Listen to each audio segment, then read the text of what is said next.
వాళ్ళు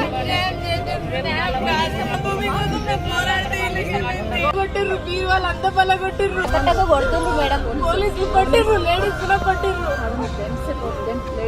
అట్లా కొట్టొచ్చా? నైట్ వచ్చి కొట్టొచ్చా? అట్లా చెప్పండి.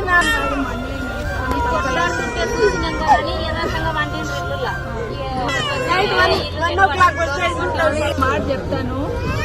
కేసీఆర్ మాకేం చెప్పింది పొద్దునంటే, ఇప్పుడు మీరందరూ కూడా మా కుటుంబ సభ్యుల్లాగానే, మా మనుషుల్లాగానే మీరేం కష్టపడకండి, ఆ పేర్లు అవన్నీ కూడా మేమే పార్టీ పరంగా చూసుకుంటాము, ధైర్యంగా ఉండండి. ఎందుకంటే మీరు భూమి తీసుకొని మీరు చెప్పినట్టు మీకు ధైర్యం ఇచ్చి భూమి తీసుకోవాలి వాళ్ళు, కానీ ఇట్లా దౌర్జన్యం చేయొద్దు. దౌర్జన్యం చేస్తున్నారు కాబట్టి మీరు ధైర్యంగా ఉండండి. మీరు ధైర్యంగా ఉంటే లోపల ఉన్న వాళ్ళందరికీ కూడా పేర్లు తెలుస్తాము. అట్లాంటి పాలన చేస్తున్నారు. టైం వస్తుంది, టైం వచ్చినప్పుడు చెప్పడం. ఏడిపోయినా పర్వాలేదు, ఆడిపోతే ఆడ కూడా పోయి మేము చూస్తాం.